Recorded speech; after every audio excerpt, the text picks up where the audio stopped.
Hello दोस्तों, ICICI prudential equity minimum variance fund के बारे में बात करेंगे। नया एनएफओ है नवंबर 18 से दिसंबर 2 के बीच में।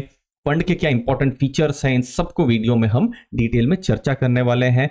अगर आप बेंचमार्क देखेंगे, मतलब फंड किसके साथ कंपीट कर रहा है, तो वो है निफ्टी 50 टीआरआई के साथ, जो कि ब्रॉड बेस्ड जो इंडेक्स है उसके साथ फंड कंपीट करेगा। और लॉन्ग टर्म में हमको यही देखना है कि जो बेंचमार्क इंडेक्स है उसको वो बीट कर पा रहा है कि नहीं। फंड मैनेजर है मिस्टर वैभव। अब देखिए, वेरिएंस वर्ड को हमारी जो डेली लाइफ है उसके साथ समझते हैं और उससे हमको बहुत कुछ आइडिया मिल जाएगा इस फंड के बारे में। मान लीजिए आपको होटल से एयरपोर्ट की तरफ जाना है और मैप में आप देख रहे हैं कि 1 घंटा लगेगा, ठीक है। बट आइडियल सिचुएशन में ये 1 घंटा लगेगा, लेकिन आप जा रहे हैं, आप अभी कार में कैब में बैठे हुए हैं, ट्रैफिक जाम हो गया, थोड़ा पीक आवर जैसा सिचुएशन हुआ या कोई भी रीजन, तो 1.5 घंटा भी लग सकता है। या ऐसा भी हो सकता है कि आपको रोड बहुत खाली मिल जाए, आप जल्दी 45 मिनट्स में पहुंच सकते हैं। तो वेरिएशन क्या हुआ या वेरिएंस क्या हुआ? 15 मिनट आप जल्दी पहुंचे तो 15 मिनट का वेरिएंस हुआ। पहले केस में आप 1.5 घंटे के बाद पहुंचे, आपको 1 घंटे में पहुंचना था, तो 30 मिनट्स का वेरिएंस हुआ। अब हमारे जो पर्सनल फाइनेंस एसआईपी की हम बात करते हैं, हम कहते हैं जैसे मान लीजिए अगर आप 25,000 की एसआईपी करते हैं, 13% के आसपास रिटर्न मिलता है। 25 साल के लिए अगर आप इन्वेस्टमेंट करते हैं तो 5 करोड़ से ज्यादा रुपए आपको मिल सकते हैं। बट ये आइडियल सिचुएशन है, ठीक है।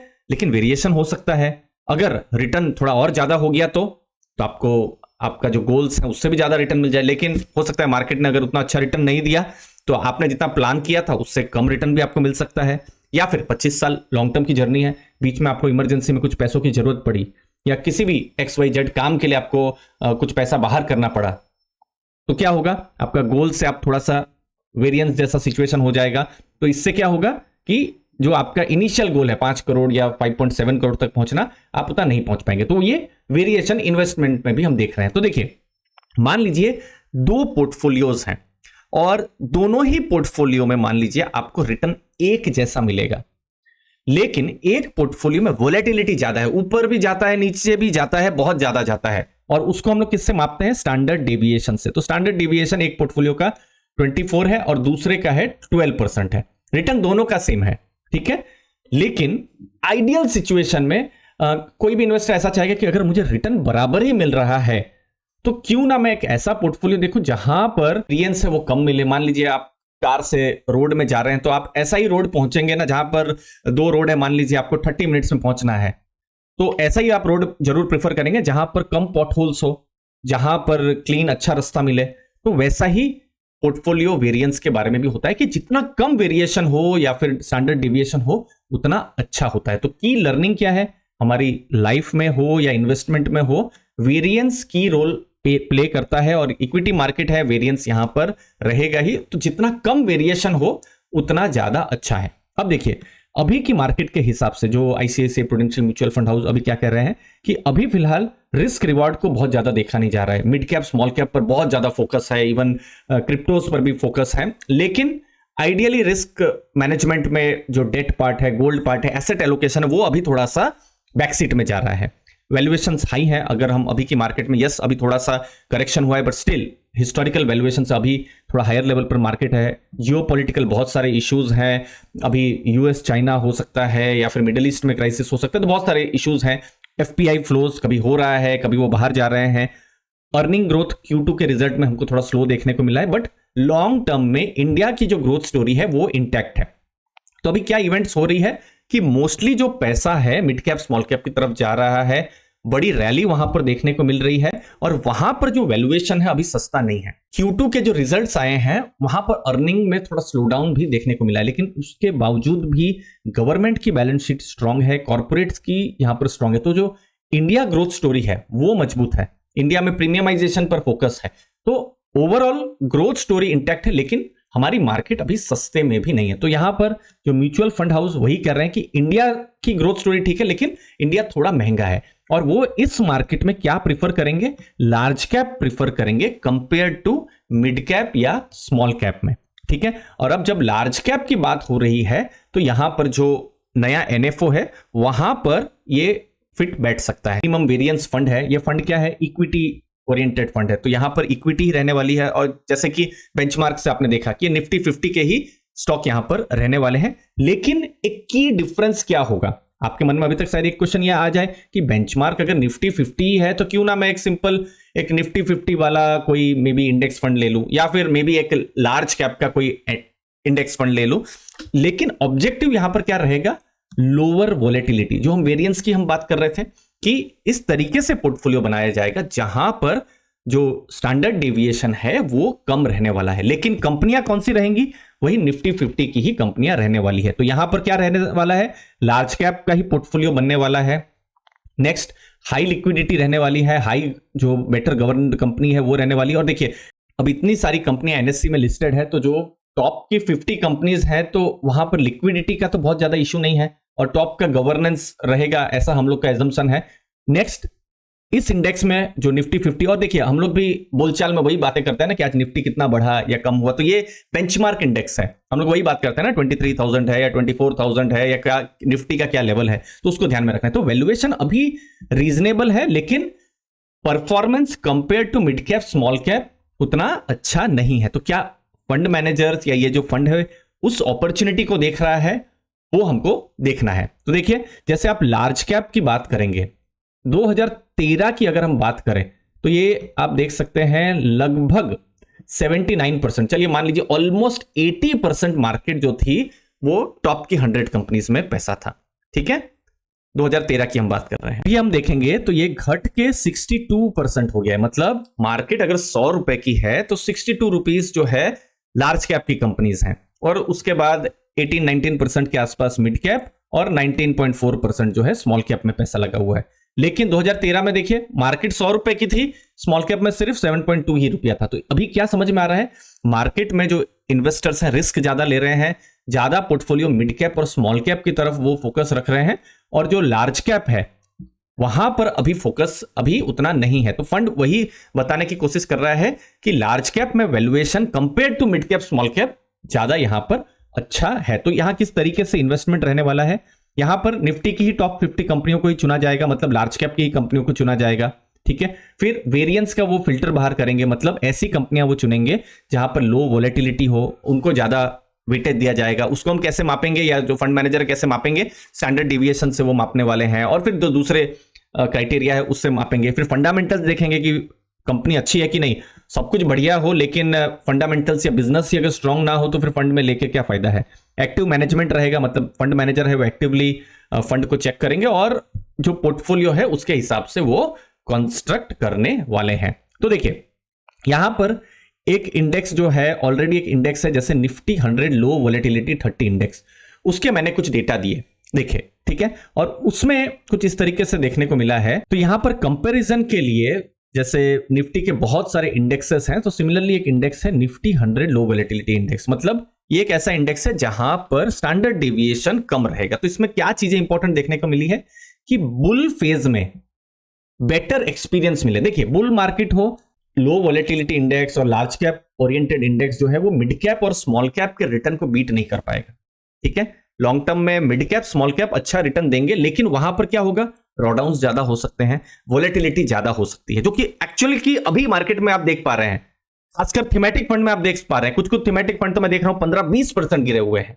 ठीक है, लेकिन अगर लो वोलेटाइल पोर्टफोलियो है तो वो कम गिरेगा, ये की चीज रहेगी। ठीक है, कम गिरेगा। मान लीजिए मार्केट 10% नीचे गिरा है और कोई थीमेटिक फंड, थीमेटिक भी चलिए बहुत सारे फंड है, तो थीमेटिक मान लीजिए कोई फंड 15% गिरा है या कोई 20% गिरा है, तो यहां पर यही आशा रहेगी कि चलिए मार्केट 10% गिरी है, ये 5% या 6% गिरे, मतलब कम गिरे। ठीक है, और निफ्टी 100 के कंपैरिजन में 60% टाइम ये जो लो वोलेटिलिटी इंडेक्स ने अच्छा परफॉर्मेंस किया है। तो देखिए कौन इसके आइडियल इन्वेस्टर्स हो सकते हैं, जो आईसीआईसीआई प्रू म्यूचुअल फंड है उनके हिसाब से, जो लॉन्ग टर्म कैपिटल एप्रिसिएशन देख रहे हैं। और देखिए इक्विटी में कभी भी 3 महीने 6 महीने 1 साल 2 साल का व्यू मत रखिए, ये हमेशा 3+ ईयर्स का होना चाहिए। अगर आप मिड कैप स्मॉल कैप है तो आराम से 5-7 ईयर्स का आपका व्यू होना चाहिए, क्योंकि वोलेटिलिटी रहेगा ही इक्विटी मार्केट में, उसको आपको ध्यान में रखना है। अब वैसे इन्वेस्टर जो लार्ज कैप कंपनियां अपने पोर्टफोलियो में रखना चाहते हैं, जहां पर अच्छा कॉर्पोरेट गवर्नेंस हो, हाई कैश फ्लो हो और वोलेटिलिटी होती है, तो थोड़ा कम वोलेटिलिटी उनको देखने को मिले, तो वो एक आइडियल इन्वेस्टर हो सकते हैं। मैंने यहां पर 5 साल का डेटा यहां पर देखा था, किसका, लो वोलेटिलिटी 50 और निफ्टी 100 लो वोलेटिलिटी 30 इंडेक्स का, और उसको कंपेयर किया जो कोर निफ्टी के साथ। ठीक है। तो कोर निफ्टी का जो स्टैंडर्ड डेविएशन है, स्टैंडर्ड डेविएशन मतलब जो वोलेटिलिटी है वो ज्यादा है compared to low volatility index. अब देखिए लो वोलेटिलिटी नाम ही है, तो इसका मतलब एक की पॉइंट क्या रहा कि यहां पर जो पोर्टफोलियो का जो वेरिएशन है या जो वेरिएंस है वो कम रहेगा। रिटर्न भी उसने इंडेक्स ने निफ्टी 50 के कंपैरिजन में ज्यादा दिया हुआ है, लेकिन निफ्टी 50 प्राइस टू अर्निंग और प्राइस टू बुक के जो वैल्यूएशन के रेशियो में सस्ता है। ठीक है, तो यहां पर क्या चीज समझ में आई कि ये इंडेक्स थोड़ा महंगा है, लेकिन उसने निफ्टी 50 को बीट किया हुआ है। इनफैक्ट ये दोनों इंडेक्सेस ने बीट किया हुआ है अगर हम 5 इयर्स का पॉइंट टू पॉइंट डेटा अगर देखते हैं तो।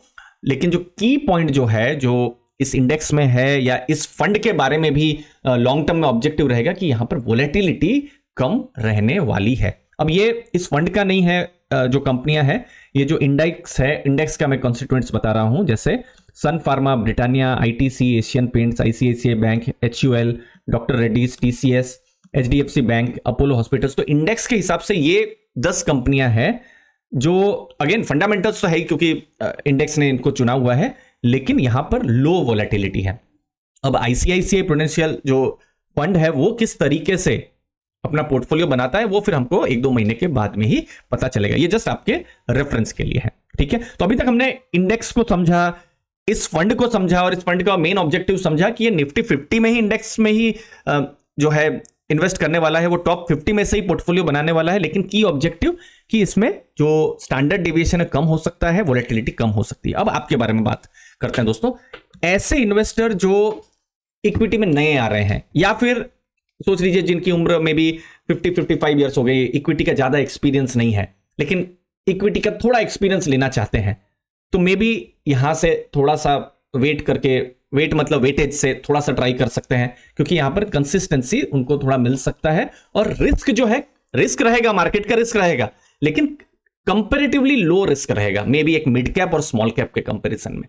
अगेन किसके लिए सूटेबल नहीं हो सकता है, मान लीजिए आपको 6 महीने के लिए पैसा पार्क करना है या 1 साल या 2 साल के लिए पार्क करना है, तो आपके लिए शायद सूटेबल ना रहे, या फिर ऑलरेडी आपका पोर्टफोलियो बन चुका है और बिल्कुल आप high growth high risk investors हैं, आपको फर्क नहीं पड़ता है कि पोर्टफोलियो में -20-30% भी ड्रॉडाउन चला जाए, लेकिन आप बिल्कुल हाई रिस्क अगर खेलना चाहते हैं तो फिर मे भी हो सकता है ये फंड आपके लिए ना हो। ये फंड किसके लिए है? जो इन्वेस्टर्स कम रिस्क लेना चाहते हैं लार्ज कैप की कंपनियों में, क्योंकि देखिए जब हम लार्ज कैप की बात करते हैं और उसमें भी निफ्टी 50 की बात करते हैं तो यहां पर टॉप की कंपनियां आ गई, तो यहां पर आपको ग्रोथ तो मिलेगा ही, लेकिन स्टेबिलिटी एक आपको एक की पॉइंट रहेगा। और उस इंडेक्स में ऐसी कंपनियां जहां पर और कम वोलेटिलिटी, वही इन्वेस्टर होंगे जो हो सकता है मॉडरेट रिस्क टेकर हो। ठीक है, तो कोर पार्ट भी आपके पोर्टफोलियो का ये फंड हो सकता है। अब आने वाले टाइम में पता चलेगा कि जो फंड मैनेजर है कौन से स्टॉक्स अपने पोर्टफोलियो में रख रहे हैं। अगर मार्केट ऊपर जाती है, मान लीजिए 5 साल में मिड कैप स्मॉल कैप बहुत ऊपर जाते हैं, तो उनके साथ ये फंड कंपेयर नहीं कर रहा है। ठीक है, लेकिन ड्रॉडाउन्स होंगे तो ऑब्जेक्टिव यही रहेगा कि कम ड्रॉडाउन हो। ठीक है, तो इन सब चीजों को आपको ध्यान में रखना है और फर्दर स्टडी करना है दोस्तों। लास्ट में हम गोल बेस्ड इन्वेस्टिंग के बारे में बात करते हैं और म्यूचुअल फंड इन्वेस्टिंग हमेशा गोल बेस के हिसाब से होना चाहिए और उसके लिए रेगुलर गाइडेंस की जरूरत है और यहां पर मैं आपकी हेल्प कर सकता हूं। मेरा नाम दीपक है, मैं एमफी रजिस्टर्ड हूं और चार्टर्ड फाइनेंशियल गोल प्लानर भी हूं।